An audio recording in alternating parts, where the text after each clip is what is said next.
हमारा जो मुस्लिम भाई लोग का मदरसा और मकदम है वो मजबूत होना चाहिए, उसको उठाएंगे। हमारा जो सरना और पढ़ाई स्कूल है मजबूत होना चाहिए, उसको उठाएंगे। हमारा जो उरांव और मुंडारी भाषा है उसको 8वीं अनुसूची में शामिल करना चाहिए, उसको उठाएंगे। हमारा जो मुस्लिम भाई लोग का वक्फ बोर्ड का पावर छीना रहा है उसको उठाएंगे। किसानों के लिए हम लोग तो जानते हैं कि भारत कृषि प्रधान देश है और झारखंड भी वैसे ही है, वही है। तो हम चाहते हैं किसान लोग को आधा दाम में खाद बीज मिले, उनका इरिगेशन का सिंचाई का साधन बने, जगह जगह पर चेक डैम बने, डीप बोरिंग बने, उनको साधन मुहैया कराया जाए। और जो गरीब लोग हैं किसान लोग उनको खाद बीज महंगाई पर ले नहीं पाता है वो कम दाम पर मिले। आधा 1932 का खतियान के आधार पर उठाएंगे, पेशा कानून उठाएंगे, हमारा जो सरना धर्म कोड है सो उठाएंगे, हमारा जो पलायन है हो रहा है लोग उसको उठाएंगे, हमारा जो रोजगार का ये है नियोजन नीति उसको उठाएंगे, हमारा जो नौकरी चाकरी और रोजगार नहीं मिल रहा है मिलना चाहिए उसको उठाएंगे। आप सभी को जोहार रहेगा जो कि मुड़मा जतरा ऐतिहासिक पहाड़ा के समीप आए हैं, जो कि मुड़मा जो कि रोड है, और एक हमारे बीच परमेश्वर भगत जी मिले हैं जो कि मांडर विधानसभा से चुनाव लड़ रहे हैं, जो कि डीडीसी भी रह चुके हैं और डीसी भी रह चुके हैं। दादा सबसे पहले आपको जोहार। जोहार जोहार। क्या लग रहा है जी इस बार चुनाव में कैसी तैयारी है आपकी? चुनाव में हम लोग तैयारी जम के कर रहे हैं, कोई गांव कोई मोहल्ला नहीं छूट रहा है। और ये आज का नहीं है, पिछले 2 साल से हम लोग लगातार काम कर रहे हैं। हमको तो लगता है 2 साल में मात्र 2 दिन हम फील्ड में नहीं हैं, बाकी एवरी डे हम फील्ड में। दादा आप इतनी अच्छी जॉब करके डीडीसी में रहें और डीसी में रहें, तो भी उस कार्य को छोड़ करके आप विधायक में? नहीं, कार्य मेरा पूरा हो गया। डीडीसी का पद से हम रिटायर हुए थे। अच्छा, रिटायर हो गए? हाँ। और उसके बाद सरकार फिर 2 साल हमको अलग से कॉन्ट्रैक्ट बेसिस पर लगाया था और उसमें 1 साल हम पूरा किए, हमको काम में भी अच्छा लगा। और उसके बाद और 1 साल रहना था लेकिन तब हम छोड़ दिए। तो ऐसा क्या लगा कि राजनीतिक में आना चाहिए लगा आपको? राजनीतिक में आना चाहिए वो इसलिए हमको लगा कि हम जब क्षेत्र में जाने लगे तो कहीं पर कुछ नहीं दिखा, चाहे वो रोड का बात हो, बिजली का बात हो, पानी का बात हो, पढ़ाई लिखाई का बात हो, खेती बाड़ी का बात हो, मतलब कोई भी विकास का वैसा कुछ किरण या कोई बोलता है ना वो नहीं दिखा कि आदमी का मन में एक संतुष्टि हो कि हाँ बहुत बढ़िया कुछ हो रहा है। तो इधर जाने का ज़रूरत नहीं है। जहाँ हम गए हमको असंतुष्टि लगा। असंतुष्ट लगा? हाँ बिल्कुल असंतुष्ट लगा। स्कूल गए तो मास्टर नहीं, स्कूल गिर रहा है, कभी 24 साल में पोचाड़ा नहीं हुआ और कहीं कोई स्कूल में पूरा टीचर नहीं मिला। तो लगा कि इस ओर में कुछ काम करना चाहिए। एजुकेशन ही मेन ऐसा चीज़ है जहाँ से लोग आगे बढ़ता है। जितना बंद दरवाज़ा है उसका कुंजी माना जाता है एजुकेशन को, और हमारा झारखंड का जो एजुकेशन की स्थिति है बहुत बदतर है। अभी हम केरल और तमिलनाडु देखते हैं तो वहाँ 100% लिटरेसी है और हमारा झारखंड में 66 है। दादा शिक्षा के क्षेत्र में क्या बदलाव होना चाहिए? शिक्षा का क्षेत्र में जो बदलाव होना चाहिए वो सबसे अहम है, वो है टीचर। 24 साल में यहाँ स्कूल में लोग टीचर का बहाली नहीं कर पाया।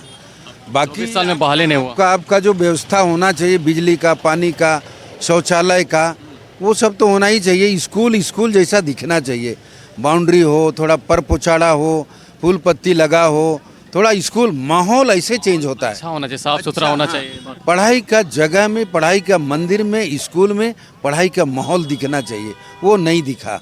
और टीचर तो मस्ट है, हर स्कूल में टीचर पूरा होना चाहिए, जो 24 साल में ये लोग नहीं कर पाए। दादा जो कि आप व्यक्तिगत तौर पे कभी पत्र लिखने का कार्य नहीं किए कि स्कूल में टीचर होनी चाहिए? बराबर हम लिखे हैं। जहाँ हम गए, जिस स्कूल में गए, हमारा पेपर में पब्लिश हुआ है कि यहाँ पर इतना टीचर है, इतना का कमी है, इस स्कूल में अगर टीचर बढ़िया होता तो पढ़ाई अच्छा होता। हर समय पेपर में पब्लिश हुआ है, हर समय। और मैक्सिमम स्कूल और कॉलेज में हम गए हैं। जहाँ गए, जिस क्षेत्र में गए, सबसे पहला विजिट स्कूल। 2-4 सवाल भी पूछते हैं हम स्कूल जाके तो बता नहीं पाता है बच्चा लोग। तो स्कूल का व्यवस्था, स्कूलिंग और पढ़ाई का व्यवस्था बिल्कुल लचर है। चाहे वो पढ़ाई स्कूल हो, सरना स्कूल हो, सरकारी स्कूल हो, मदरसा हो, मकदम हो, हर जगह का स्थिति एकदम दयनीय है। इसको सुधारना हमारा पहला मोटो है, पहला उद्देश्य है, पहला काम है मेरा। हम ये सोचते हैं इस लाइन में आने के लिए, और आने पर हम यही पहला सोच रहे हैं कि सबसे पहला सुधार एजुकेशन में होना चाहिए। एजुकेशन पे आप देख रहे हैं धर्म के प्रति भी काफ़ी जागरूक कर रहे हैं, जैसे कि मदरसा हो, ये सब सरना स्थल हो, ये सब होने चाहिए बोल रहे हैं। हाँ, अपना अपना विश्वास है। जैसे हमारे मुस्लिम भाई लोग हैं, उनका अपना इस्लाम में विश्वास है तो जाएंगे, जाते हैं। मदरसा मकदम अच्छा होना चाहिए, पढ़ाई का माहौल होना चाहिए, है ना, उसका जो व्यवस्था है वो अच्छा होना चाहिए, वो सोचते हैं। हम भी सोचते हैं कि हमारा जो संस्था का है, पढ़ा है, सरना है, और हमारा जो पढ़ाई स्कूल सब है, सरना स्कूल सब है, जहाँ कहीं खुला है वो अच्छा होना चाहिए, हर आदमी चाहे। आदिवासी एक अलग धर्म कोड मांगते हैं दादा, सरना धर्म कोड, इनके बारे में आप क्या विचार देना चाहते हैं? सरना धर्म कोड, हम थोड़ा सा इसका बैक में जाते हैं। अंग्रेज के समय में ट्राइबल्स बोल करके कॉलम होता था, ट्राइबल्स बोल करके, और उसी में हमारा आदिवासी लोग गिनती करके ट्राइबल्स में गिनती होता था। वो आते आते 1952 में जब कांग्रेस सरकार बना तो उसको हटा दिया गया। कांग्रेस सरकार 1952 में पहली बार जब बना तो ट्राइबल्स नाम के गिनती होता था, उसको हटा दिया गया। उसके बाद उसमें क्या जुड़ा, अन्य कॉलम जुड़ा, और अन्य कॉलम जुड़ने के बाद वो चलता रहा, और आदिवासी लोग उसे अन्य कॉलम में अपना टिक लगा के ब्रैकेट में सरना धर्म या आदिवासी धर्म अपना जिसको जो मर्जी अभी देखा जाए दादा, जैसे मैट्रिक का रजिस्ट्रेशन हो रहा था, उसमें अन्य का कॉलम हटा दिया गया था, तो आदिवासी किस पर जाएंगे? वही तो सवाल है, यही सवाल तो हम सरकार के पास करते हैं, माननीय मुख्यमंत्री के पास, माननीय प्रधानमंत्री के पास। मेरा यही सवाल है कि अभी जो आप धर्म का कॉलम हटा दिए तो आदिवासी धर्म वाले कहाँ जाएंगे? और एक चीज़ बता रहे थे, वो है जो अन्य धर्म था, उसमें लोग टिक लगा करके अपना ब्रैकेट में लिखता था सरना धर्म या आदिवासी धर्म, ब्रैकेट में जगह रहता था। हाँ, जगह रहता था। अब आप उसको भी हटा दिए, तो फिर हमारा ये सवाल है कि मेरा आदिवासी जो कौम का लोग है वो जाएगा कहाँ, कहाँ अपना टिक लगाएगा, कहाँ गिनती होगा? ये सवाल राज्य सरकार प्लस केंद्र सरकार दोनों के पास हम करते हैं। और हम ये कहना चाहते हैं कि हमारे जो है यहाँ MP और MLA हैं, वो एकदम कान नाक बंद करके बैठे हुए हैं, कहीं कोई आवाज़ नहीं है, ना केंद्र में ना राज्य में। तो ये मतलब बहुत ही विकट स्थिति आप है। विधानसभा जाइएगा तो आवाज़ उठाइएगा? बिल्कुल, हम विधानसभा जाएंगे तो ये मेरा एक मुखर होकर के हम सवाल उठाएंगे कि भाई आदिवासी के लिए एक धर्म कोड होना चाहिए। और हमारे जितने कौम के लोग हैं, अभी हम मुस्लिम समाज से बहुत घनिष्ठ है, वो लोग भी कहते हैं कि आदिवासी का मांग सही है। तमाम लोग कहते हैं कि हर धर्म का अपना एक कॉलम होता है, आदिवासी का भी होना चाहिए। हम सिर्फ नहीं कह रहे हैं, हमारे अन्य समाज के लोग हैं, वो भी कहते हैं कि मांग जायज़ है, आखिर सरकार क्यों चुप? मांडर एक कृषि प्रधान क्षेत्र है, किसानों के लिए क्या सोच रहे हैं आप? किसानों के लिए हम लोग तो जानते हैं कि भारत कृषि प्रधान देश है, और झारखंड भी वैसे ही है, वही है। तो हम चाहते हैं किसान लोग को आधा दाम में खाद बीज मिले, उनका इरिगेशन का सिंचाई का साधन बने, जगह जगह पर चेक डैम बने, डीप बोरिंग बने, उनको साधन मुहैया कराया जाए।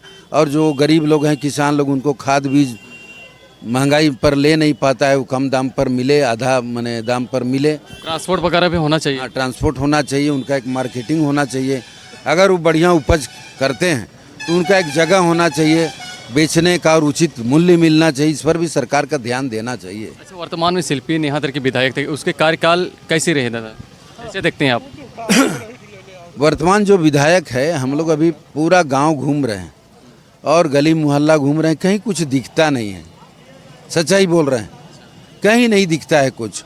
जहाँ जा रहे हैं लोग बोलता है चापाकल खराब है भैया, चापाकल खराब है सर, बनवा दीजिए। हम तो कई जगह बनवाएं, बनवाएं? जा रहे हैं, ट्रांसफार्मर जला है तो 4 महीना अंधेरा में हो, गरीब लोग उसको उठा के ला रहा है, तब 5वां महीना में बना तो बना, नहीं तो ऐसे पड़ा हुआ है।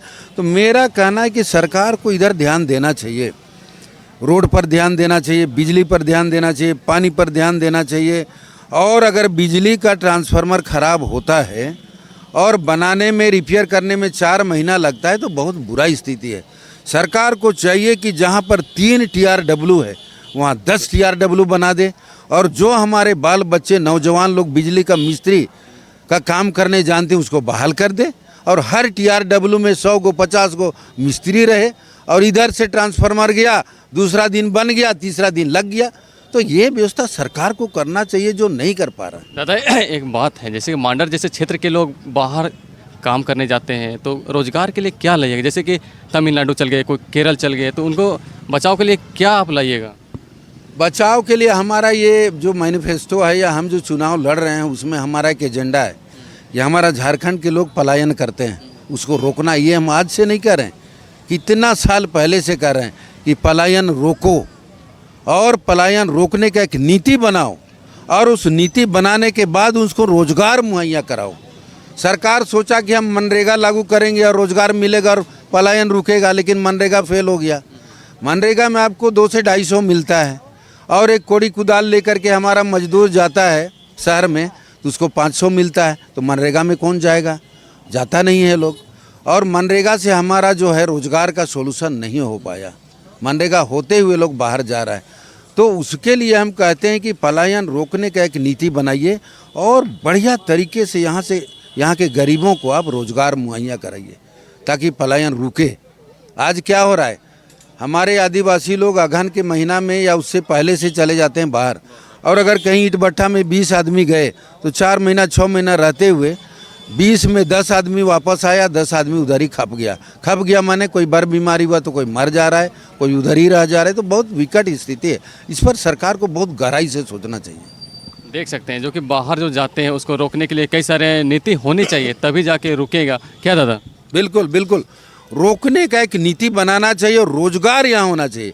अभी हमारे मांडर विधानसभा में हम देखते हैं, एक दिन हम जा रहे थे नरकुपी स्टेशन में तो 6 बच्ची मिली, 6 में 3 बच्ची ग्रेजुएट थी और 3 बच्ची ग्रेजुएट के बाद बीएड भी थी। हम पूछे बच्ची लोग तुम लोग कहाँ जा रही हो, तो बोलती रेजा काम करने। बीए और बीएड करके लोग रेजा का काम कर, पढ़ लिख के रेजा काम के ट्रेन में धक्का मुक्का होते हुए रेजा करने जा रहे और शाम में धक्का मुक्का खाते हुए आ रही। तो इधर क्या सरकार का ध्यान नहीं होना चाहिए? होना चाहिए, लेकिन सरकार का सोच वैसा नहीं है कि हम जितना ग्रेजुएट हुआ, जितना लोग पढ़ा लिखा उसको हम कहीं ना कहीं नौकरी दें, कहीं ना कहीं व्यवस्था करें, वैकेंसी निकालें, बहाली करें। यहाँ तो कोई परीक्षा ही हिसाब से नहीं हो रहा है। अभी 24 साल हो गया झारखंड बना हुआ, 6ठी बार परीक्षा हुआ है जेपीएससी का, होना चाहिए 24 बार। अभी दूसरा बार एक बार निकाला है तो हमको लगता है 12वीं या 13वीं हुआ है। होना चाहिए 24 साल में 24 बार, हुआ है 12वीं बार। तो ये बहुत बुरा स्थिति है। हर साल परीक्षा होना चाहिए और हर साल डीएसपी, डिप्टी कलेक्टर और तमाम तरह का नौकरी में बच्चों का बाली होना चाहिए, जो यहाँ नहीं हो पा रहा है। दादा, सोचने का जब आप विधानसभा में अगर जीतते हैं तो क्या गरीबों के मुद्दा को उठाइएगा कि वहाँ जाने के बाद में कुछ नहीं उठा पाइएगा? बिल्कुल, गरीबों का मुद्दा हम उठाएंगे और एक एक करके उठाएंगे। 1932 का खतियान के आधार पर उठाएंगे, पेशा कानून उठाएंगे, हमारा जो सरना धर्म कोड है सो उठाएंगे, हमारा जो पलायन है हो रहा है लोग उसको उठाएंगे, हमारा जो रोजगार का ये है नियोजन नीति उसको उठाएंगे, हमारा जो नौकरी चाकरी और रोजगार नहीं मिल रहा है, मिलना चाहिए उसको उठाएंगे, हमारा जो मुस्लिम भाई लोग का मदरसा और मकदम है वो मजबूत होना चाहिए उसको उठाएंगे, हमारा जो सरना और पढ़ाई स्कूल है मजबूत होना चाहिए उसको उठाएंगे, हमारा जो उरांव और मुंडारी भाषा है उसको 8वीं अनुसूची में शामिल करना चाहिए उसको उठाएंगे, हमारा जो मुस्लिम भाई लोग का वक्फ बोर्ड का पावर छीना रहा है उसको उठाएंगे। तमाम तरह का आवाज़ हम उठाएंगे और इसी के लिए हम जाना चाहते हैं विधानसभा कि हम वहाँ रहेंगे और एक एक करके तमाम चीज़ को उठाएंगे। चलिए, बहुत बहुत धन्यवाद रहेगा। ये जनता से बातचीत करने की कोशिश कर चाहते हैं। धन्यवाद। जोहर दादा। जोहर। चलिए और लोग से बातचीत करने की कोशिश करते हैं। क्या नाम हुआ दादा? मेरा नाम शमीम अख्तर है। क्या लग रहा है मांडर विधानसभा में किसकी रुझान है जी इस बार? इस बार डॉक्टर परमेश्वर भगत भारी बहुमत से चुनाव जीतेंगे मांडर विधानसभा का। भारी बहुमत? जी, भारी बहुमत से। क्या पसंद लगा परमेश्वर भगत जी का? ये काबिल शख्सियत है, पढ़ा लिखा आदमी, ईमानदार आदमी है। बाकी तो सब चोर है। जो भी यहाँ के जनप्रतिनिधि हुआ है अभी तक सब कमीशन खोर लोग हैं। शिल्पी नेहा तिर्के भी एक पढ़ी लिखी है बोल रहे हैं। बोलती तो है लेकिन 60 साल का उम्र का बुजुर्ग लोग को तुम ताम करती है। तुम ताम? उससे तो संस्कारी नहीं लग रहे। नहीं। तो क्या लग रहा है परमेश्वर भगत आएंगे विधानसभा? बिल्कुल आएंगे। और एक चीज़ हम और बोल देना चाहते हैं कि आज तक विकास के नाम पर सिर्फ शिलान्यास हुआ है मांडर विधानसभा में। रोड नहीं बना है? रोड बना ही नहीं है। और स्कूल खुला? में जाइए, कीचड़ भरा हुआ है, ट्रांसफार्मर जला हुआ है तो बिजली नहीं है, पानी टंकी बना हुआ है तो पानी नहीं है, बीएड कॉलेज खुला है तो चालू नहीं हुआ है, आईटीआई बना है तो बंद है। सब कमीशन का खेल हुआ आज तक। मतलब एजुकेशन सिस्टम में कमी है? पूरा कमी है, पूरा।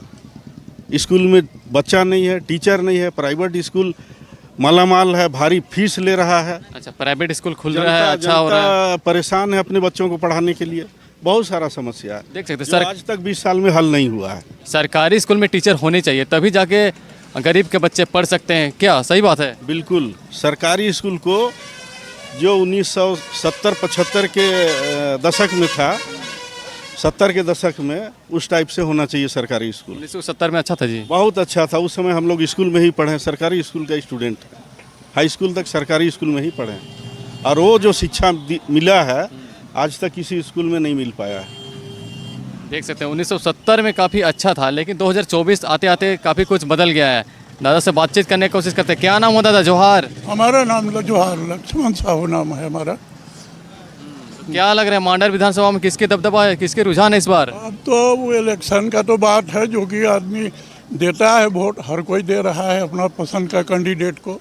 अब उसमें जीतने की बात तो काउंटिंग के बाद ही पता चलेगा, इसे कैसे पता चलेगा कि वो जीत रहा है वो जीत रहा है। प्लानिंग बनाई कि नहीं कुछ? ना ना, हम लोगों का तो भाई प्लानिंग रहता ही है। हम लोग जनरल भाजपा को ही वोट देते हैं। अच्छा, भाजपा को देते हाँ, हैं। भाजपा को देते हैं। और वर्तमान शिल्पी नेहा तिर्की का कार्यकाल कैसा रहा? शिल्पी नेहा तिर्की का कार्यकाल है अच्छा ही है, काम अच्छा करते हैं, लेकिन एक तरफा करते हैं वो काम।